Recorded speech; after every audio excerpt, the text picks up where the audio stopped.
Em um determinado ano, os computadores da Receita Federal de um país identificaram como inconsistentes 20% das declarações do imposto de renda. Uma declaração é classificada como inconsistente quando apresenta algum tipo de erro ou conflito nas informações prestadas. Essas declarações, consideradas inconsistentes, foram analisadas pelos auditores, que constataram que 20% delas eram fraudulentas. Constatou-se ainda que, dentre as declarações que não apresentaram inconsistências, 6,25% eram fraudulentas.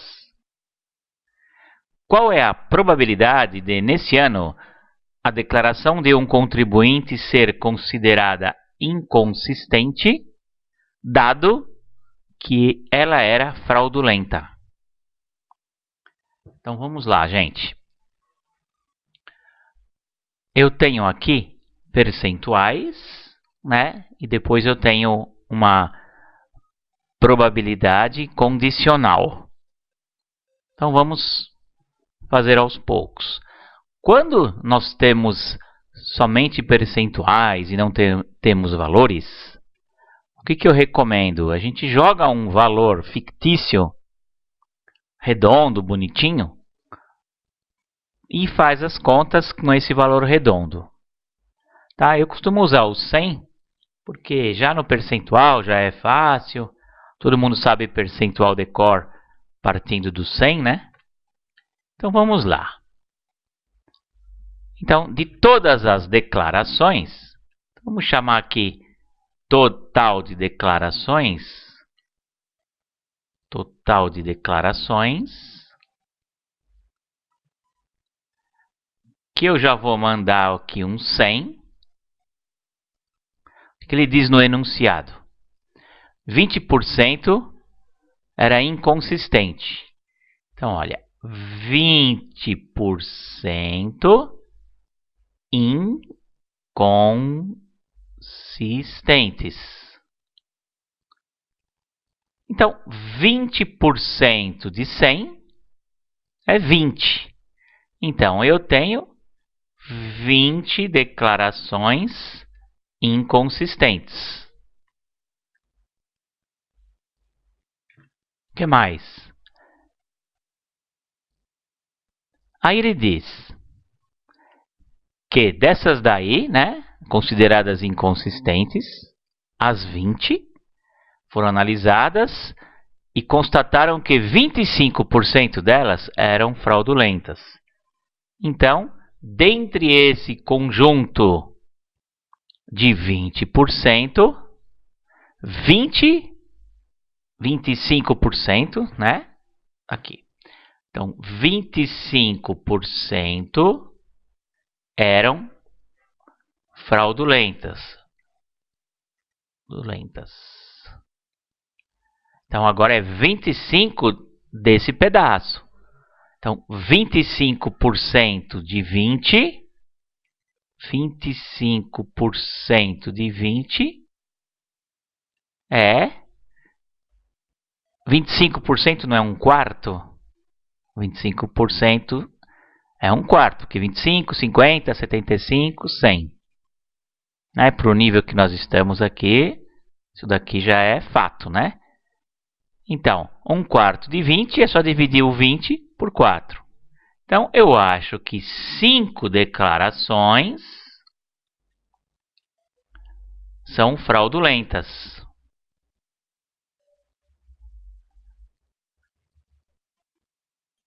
Então, primeiro eu tinha um rol de inconsistentes, 20%.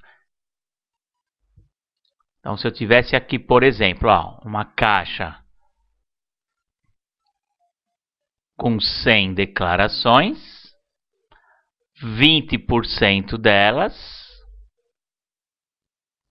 no começo, né? 20% eram inconsistentes, certo? Então, aqui, ó, inconsistentes. 20 declarações, já que eu estou trabalhando com o 100. Dessas 20, 25% eram fraudulentas. Então, 25% de 20 é 1/4 de 20, é 5. Ok? Então, tenho 5 fraudulentas lá. Continuando. Constatou-se ainda que, dentre as declarações que não apresentaram inconsistências, então, não apresentou inconsistência, quantas são? Não inconsistência, 80, né? Que é o 100 menos 20. Então, 80 declarações não é inconsistente, que é o que sobrou. E dessas declarações que não apresentaram inconsistências, são as 80, 6,25% eram fraudulentas. Então, eu tenho mais declarações fraudulentas, né? Então, 6,25% de 80, vamos fazer a conta aqui, é 6,25 vezes o 8, depois eu divido por 100, que dá 40 vão 4, 16 com 4, 20 vão 2, 48, 50. Baixo esse 8. Agora eu vou dividir isso aqui por 100.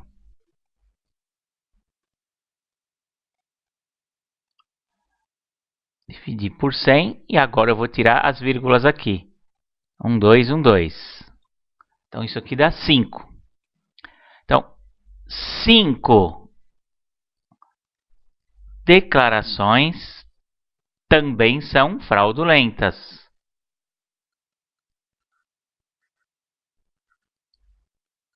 Nesse nosso exemplo da caixa, né? Aqui ficou 80.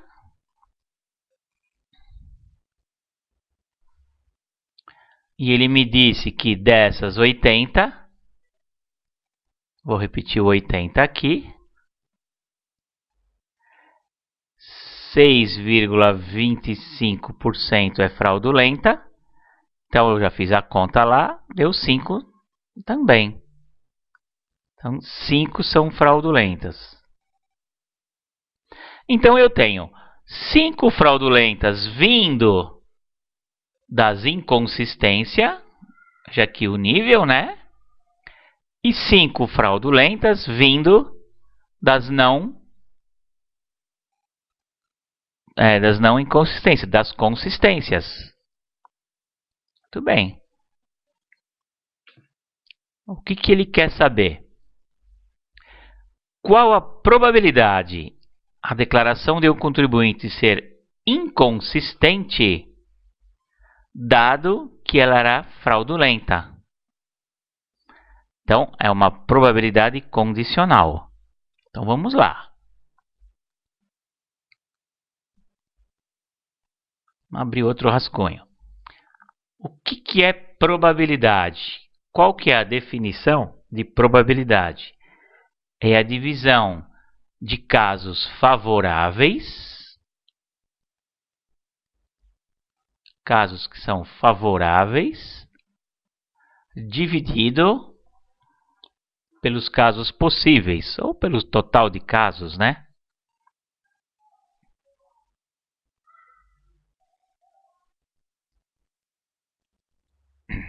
Para ficar mais claro, eu vou jogar um dado. Qual que é a chance de dar um determinado número? Número 1, por exemplo. Qual que é a probabilidade de dar o valor 1? Quais os casos favoráveis? 1. Só pode dar 1, né? E os casos possíveis? 6. Outro exemplo. Qual a probabilidade de dar um valor par? Bom, eu sei que o dado ele tem 1, 2, 3, 4, 5 e 6. Probabilidade de dar um par. Então, é o 2, o 4 e o 6. Então, são 3 possibilidades favoráveis. Pelo um total de possíveis, né? 6. Então, é meio, correto? Então, só para ficar claro aqui. Então, apagando aqui o rascunho, o que nós temos aqui na questão? Ele quer saber a probabilidade de um evento dado outro evento, né? Então, primeiro ele tem que ter um evento dado outro. Quer dizer, o conjunto universo que eu vou trabalhar vai mudar. Então, vamos lá. Ele quer saber o quê? Qual a probabilidade de, neste ano, a declaração de um contribuinte ser inconsistente, dado que ela é fraudulenta? Então, veja. Quantas fraudulentas eu tenho? 10 fraudulentas. 5 mais 5. Então, o meu conjunto universo, o total de casos que está abrangendo, dado que ela é fraudulenta, é 5 mais 5, é 10. Então, a minha probabilidade é... Estou trabalhando com quantas declarações? Com 10 declarações. São só as fraudulentas. Porque ele não fala lá, ó, dado que é fraudulenta. E os casos favoráveis? Os casos favoráveis são as inconsistentes, porque ele quer saber a probabilidade de ser inconsistente dentro das fraudulentas. Inconsistentes, eu vi aqui que são 5, né? 5 inconsistentes. Então, é 5 sobre 10. Casos favoráveis das inconsistências aqui, ó. 5 sobre 10. 5 sobre 10 é meio. Que em termos percentuais, a gente multiplica por 100, né? Para fazer aquele símbolo aqui. Então, 5 vezes 6 vezes 100 é 5, é 50. 50%. Explicando de outra maneira, fraudulentas eu tenho 10, que é o valor que eu coloquei aqui. Inconsistentes são essas aqui, são só essas, porque essa daqui é fraudulenta e, ao mesmo tempo, inconsistente. Essa é fraudulenta, mas não é inconsistente. Então, de fraudulentas é 10, inconsistente são só 5, porque essas declarações aqui são as duas ao mesmo tempo. É isso.